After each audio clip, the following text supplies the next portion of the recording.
चाचा भतीजे के रसूख में आया नया मोड़। अजीत ने मांगी पवार से पावर।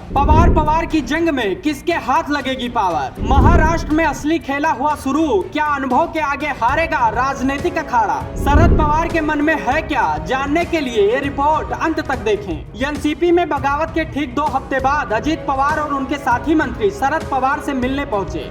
इस मुलाकात को अचानक बताया जा रहा है। शरद पवार के साथ ये मीटिंग विधानसभा सत्र शुरू होने से एक दिन पहले हुई है। 17 जुलाई से विधानसभा का मानसून सत्र शुरू होगा।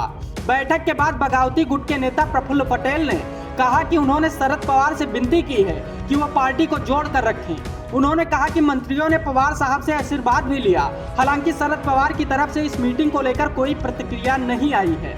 बीते 2 दिनों में अजीत पवार को अपने चाचा शरद पवार से दूसरी मुलाकात है।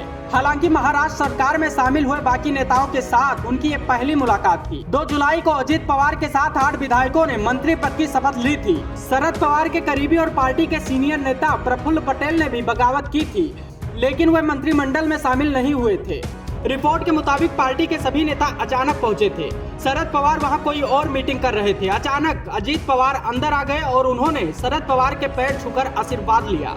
5 जुलाई को मेट कॉलेज में जो भी हुआ उसके लिए अजीत ने माफी मांगी। इसके बाद छगन भुजबल भी अंदर आए और कहा कि भगवान को अपने भक्तों को उनके पाप के लिए माफ कर देना चाहिए। फिर एक एक करके सभी मंत्री चैम्बर में आए और सभी उनके पैर छूने लगे, लेकिन शरद पवार ने एक शब्द नहीं बोला।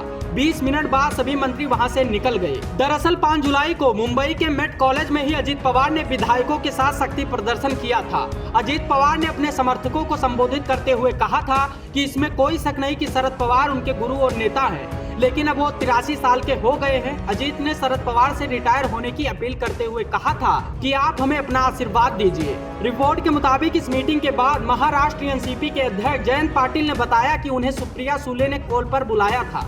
पाटिल के मुताबिक बागी विधायकों ने शरद पवार से विनती की है और कहा कि कोई रास्ता निकाले।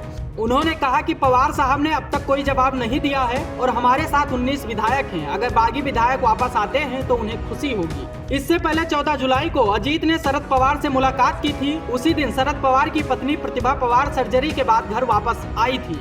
मुलाकात के बाद अजीत ने कहा कि वो अपनी चाची से मिलने गए थे क्योंकि वो अस्पताल में थी। वहां शरद पवार के साथ सुप्रिया सुले भी मौजूद थी। अजीत पवार ने कहा कि उन्हें चाचा ने शिक्षा विभाग से जुड़ा एक लेटर भी दिया है। ये लेटर 2021-22 का है। उन्होंने कहा कि शरद पवार उनके लिए प्रेरणा स्रोत हैं। उनके चैम्बर में अब भी शरद पवार की तस्वीर है।